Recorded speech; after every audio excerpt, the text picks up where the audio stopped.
Hello friends, अपन देख रहे हैं अध्यापक लेवल प्रथम के लिए विद्यालय विषय को।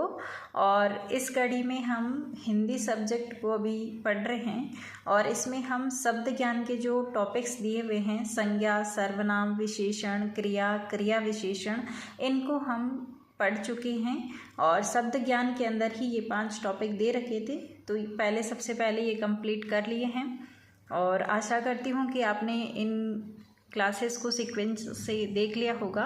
और अगर आपने नहीं देखा है तो आप चैनल पर जो प्लेलिस्ट बनी हुई है रीट मेन एग्ज़ाम हिंदी, उसमें जाकर के आप इन क्लासेस को सीरियल वाइज देखें। ठीक है, सीरियल वाइज देखेंगे तभी आपको अच्छे से समझ में आएगी। ठीक है फ्रेंड्स, और शब्द ज्ञान टॉपिक के पूरा होने के बाद अब हम अगले टॉपिक पे बढ़ते हैं, संधि।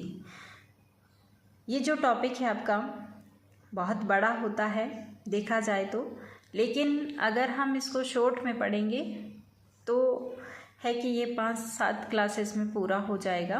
और ज़्यादातर ये होता है कि इसमें से क्वेश्चन बनता ही बनता है, बाकी किसी टॉपिक में से स्किप हो सकता है, लेकिन संधि टॉपिक ऐसा है जिसमें से क्वेश्चन बनाए जाते हैं। ठीक है फ्रेंड्स, तो आपको इस पर बहुत फोकस करना है। वैसे सारी ही टॉपिक आपके लिए इम्पोर्टेंट है, लेकिन कि यहाँ से क्वेश्चन, जहाँ से क्वेश्चन बनना ही है वहाँ हम थोड़ा ज़्यादा फोकस करते हैं। जैसे संधि में से बनने के चांस ज़्यादा होते क्योंकि थोड़े कठिन होते हैं ना क्वेश्चन, इसलिए। ऐसे ही समास में से बन जाते हैं, मुहावरों में से बन जाते हैं, इनमें से भी बनाए जाते हैं, लेकिन नॉर्मल क्वेश्चन बनते हैं और इनमें थोड़े से डिफ़िकल्ट बना देते हैं। ठीक है फ्रेंड्स, तो वैसे शब्द ज्ञान को हम कंप्लीट कर लिए हैं पूरा, लेकिन प्रैक्टिस क्वेश्चन जो है वो मैंने किसी टॉपिक्स के ही डाले हैं, तो आप उसकी टेंशन ना लें, क्योंकि जब अपना पूरे सारे 7 जो टॉपिक्स है अपने क्लियर हो जाएंगे, तब मैं एक एक टॉपिक को पूरा एक ही क्लास में रिकॉल करवाते हुए आपको क्वेश्चंस जो है वो हल करवाऊंगी, ताकि उस वक्त आपको बेटर समझ में आएगा। ठीक है, तो अभी आप वीडियोस को देख करके आप नोट्स बनाते हुए अच्छे से पढ़ लें, और अगर आपके पास क्वेश्चंस हैं तो आप उनको हल करते रहें। ठीक है फ्रेंड्स, वैसे आपने कोई गाइड वगैरह ले रखी होगी तो उस पर क्वेश्चंस होंगे, तो आप उनसे प्रैक्टिस कर सकते हो। ठीक है फ्रेंड्स, अब ज़्यादा बातें नहीं करते हुए अपना टॉपिक स्टार्ट कर लेते हैं। अपना टॉपिक है संधि। ठीक है फ्रेंड्स, तो चलो अपना टॉपिक शुरू करते हैं। संधि या संधि विच्छेद। सबसे पहले हम इसकी डेफिनेशन को डिस्कस कर लेते हैं फ्रेंड्स। 2 वर्णों के योग से होने वाला विकार संधि कहलाता है, यानी इसमें 2 वर्ण जुड़ते हैं और उससे कोई विकार उत्पन्न होता है, उसे हम संधि कह देते हैं। वर्ण कैसे जुड़ते हैं आप सब जानते हैं कि वर्ण जो है स्वर, व्यंजन, विसर्ग इस तरह के होते हैं। अब इनका योग कैसे होता है, देखो योग में क्या होगा कि या तो स्वर के साथ में स्वर जुड़ जाए या फिर स्वर के साथ में व्यंजन जुड़ जाए। ठीक है, स्वर के साथ स्वर जुड़ सकता है या फिर स्वर के साथ में व्यंजन जुड़ सकता है। इसी तरह से व्यंजन के साथ व्यंजन जुड़ सकता है या फिर व्यंजन के साथ में स्वर जुड़ सकता है। ठीक इसी प्रकार जो विसर्ग होता है, इसके आगे स्वर या व्यंजन नहीं जुड़ सकते हैं, इसके पीछे की साइड जुड़ते हैं, यानी पहले विसर्ग आता है और उसके बाद में उसके पीछे या तो स्वर जुड़ा होता है या व्यंजन जुड़ा हुआ होता है। ठीक है फ्रेंड्स, अब इन योग के बेसिस पे, ये जो योग हो रहा है ना, स्वर का स्वर से, व्यंजन का व्यंजन से और फिर एक दूसरे से, तो इन योग के आधार पर, ये जो वर्णों के योग है उसके आधार पर 6 प्रकार के जो है रूप बनते हैं, और इससे हम संधि के प्रकार निकालते हैं और संधि के 3 प्रकार निकलते हैं। ठीक है फ्रेंड्स, अब किस तरह से इनका योग हो रहा है उसके बेसिस पे हम संधि कैसे डिसाइड कर रहे हैं, इसको थोड़ा सा समझने की कोशिश करना। देखो, स्वर के साथ में स्वर जुड़ सकता है और स्वर के साथ में व्यंजन भी जुड़ सकता है। अभी जैसे देखे थे, स्वर प्लस स्वर या फिर स्वर के साथ में व्यंजन, तो ठीक इसी प्रकार से ये बताया गया है। इसी तरह से व्यंजन प्लस स्वर हो सकता है और व्यंजन प्लस व्यंजन हो सकता है, यानी व्यंजन के साथ व्यंजन जुड़ सकता है या फिर व्यंजन के साथ में स्वर जुड़ेगा। तो इस तरह की जो संधि बनती है इनको हम फिर नाम देते हैं। पहले हम एक और देख लेते हैं कि विसर्ग जो है वो किस तरह से। देखो किसी भी वर्ड के पीछे की साइड जो विसर्ग होता है, जब हम विच्छेद करते हैं, संधि विच्छेद, तो उसमें विसर्ग बीच में लगता है, ठीक है, यानी कि पहले वाले वर्ड के लास्ट में, और फिर पीछे स्वर या व्यंजन आते हैं। अब हम कैसे संधि का प्रकार बनाएंगे। देखो जब स्वर के साथ में स्वर का योग हो रहा हो तो इस प्रकार की जो संधि है उसको हम स्वर संधि कहते हैं। और जब स्वर के साथ में व्यंजन जुड़ रहा हो या व्यंजन के साथ में स्वर जुड़ रहा हो या व्यंजन के साथ में व्यंजन जुड़ रहा हो तो इस प्रकार का जो योग होता है उससे बनती है व्यंजन संधि। और ठीक इसी प्रकार जब विसर्ग के साथ में स्वर और व्यंजन जुड़ते हैं तो इससे बनता है विसर्ग संधि। ठीक है फ्रेंड्स, तो इस प्रकार से इनका योग 6 प्रकार से होता है, लेकिन संधि के 3 प्रकार इससे बनते हैं। आशा करती हूँ कि आपको समझ में आया होगा। बिल्कुल इजी है। स्वर का स्वर के साथ योग हो सकता है और स्वर का व्यंजन के साथ भी योग हो सकता है। फिर आपको ध्यान में रखना है व्यंजन का व्यंजन के साथ योग हो सकता है और व्यंजन का स्वर के साथ भी योग हो सकता है। ठीक है, इसी तरह से विसर्ग जो है उसके साथ में या तो व्यंजन का योग होगा या स्वर का योग होगा। ठीक है फ्रेंड्स, तो इस तरह से हमारे टोटल जो है संधि के 3 प्रकार होते हैं। अब हम आज स्वर संधि के 1-2 प्रकार को देख लेते हैं, क्योंकि स्वर संधि थोड़ी सी बड़ी, तो अभी हम जो 1-2 प्रकार है स्वर संधि के वो देख लेते हैं। देखो स्वर संधि में हमने देखा है कि स्वर के साथ में स्वर का योग, तो स्वर के साथ में स्वर के योग से होने वाला जो बदलाव है या विकार है उसको हम कहते हैं स्वर संधि। कैसे होगा, देखो कोई शब्द है उसका जो लास्ट वाला अक्षर आ रहा है वो स्वर है, और प्लस जब आप विच्छेद कर रहे हैं तो प्लस लगाते हैं, और उसके जस्ट बाद वाला यानी द्वितीय पद का जो प्रथम वर्ण है वो भी कैसा होगा फ्रेंड्स, स्वर होता है। तो जब ये स्वर प्लस स्वर जुड़ रहा है तो बनती है स्वर संधि। इसी के बेसिस पे हिंदी में स्वर संधि के 5 प्रकार हैं। कैसे, देखो स्वर जो है आप जानते होंगे कि ये जो होते हैं ए आ ई उ री ए ओ औ, ये स्वर होते हैं। ठीक है, और इन स्वर का जब योग होता है तो इससे बनती है स्वर संधि। कैसे, देखो सबसे पहला हमारा स्वर संधि का प्रकार है दीर्घ संधि। दीर्घ से आप दीर्घ शब्द से समझ पा रहे होंगे कि कुछ बड़ा बन रहा है, छोटे जो चीज़ें हैं उनसे बड़ा बनना, तो दीर्घ।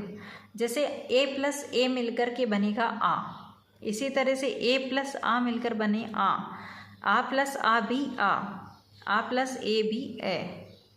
ठीक है, ए प्लस आ प्लस ए आ, तो इस तरह से ये बड़ा बन रहा है। ठीक इसी प्रकार से आप ई में भी देखेंगे कि छोटी ई छोटी दोनों मिल रही है तो भी बड़ी ई बन रही है, छोटी ई बड़ी ई मिलेगी तो भी बड़ी ई बनेगी, बड़ी ई बने मिलेगी तो भी बड़ी ई बनेगी, और बड़ी ई छोटी ई मिलेगी तो भी बड़ी ई बनेगी। ठीक इसी प्रकार से ऊ में भी होता है तो बड़ा ऊ बनता है। ठीक है फ्रेंड्स, तो इस तरह का जो होता है रूप संधि का उसे बोलते हैं दीर्घ संधि। ठीक है,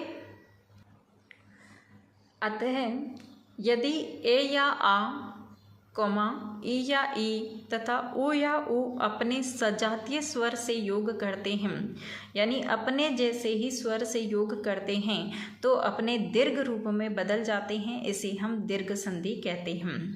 जैसे ए या आ जो है, अगर इसके साथ में ए या आ का योग होता है तो आ बनता है। इसी तरह से ई जो है प्लस अगर वो ई के साथ में ही योग करे तो बड़ी ई बनेगी, और ऊ जो है अगर उनके साथ भी वापस ऊ जुड़े तो बड़ा ऊ बनता है।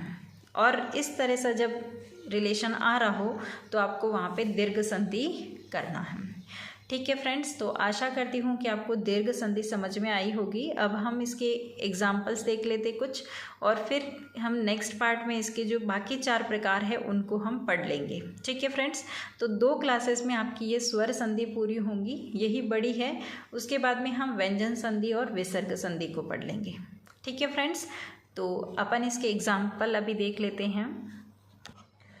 देखो दीर्घ संधि के कुछ एग्जाम्पल हैं। सबसे पहले बता रखा है पहचान, आ ई या ऊ आता है तो इस तरह से आप पहचान पाएंगे कि ये क्या है, दीर्घ संधि। इसके साथ में अगर कोई समान स्वर जुड़ रहा हो तो ये दीर्घ रूप में बदल जाएंगे, इसलिए बनती है दीर्घ संधि। जैसे जो हमारी नवीन प्रबोध वाली जो बुक होती है उसके कुछ एग्जाम्पल्स है ये, तो चाहे तो आप उसमें से पढ़ सकते हैं या नोट भी कर सकते हैं। जैसे अनाभाव, अन प्लस अभाव,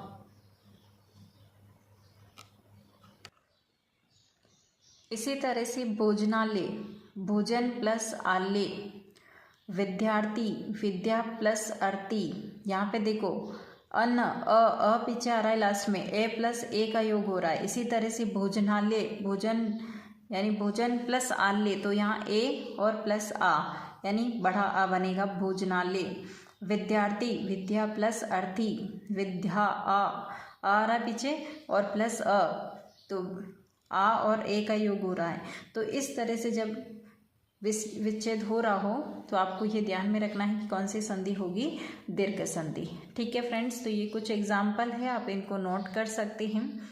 जैसे महात्मा, महा प्लस आत्मा, गिरींद्र, गिरी प्लस इंद्र, महेंद्र, मही प्लस इंद्र, गिरीश, गिरी प्लस ईश, रजनीश, रजनी प्लस ईश, भानुदे, भानु प्लस उदे, अंबुर्मी, अंबु प्लस उर्मी, वधुत्सव, वधु प्लस उत्सव। इसमें वधुत्सव में देखो वधु उ आ रहा है प्लस उ, ठीक है, उत्सव। भुर्जा, भू प्लस ऊर्जा, अन्यार्थ, अन्य प्लस अर्थ। ये जो होते हैं ये सारे एग्जाम्पल बहुत इम्पोर्टेंट हैं।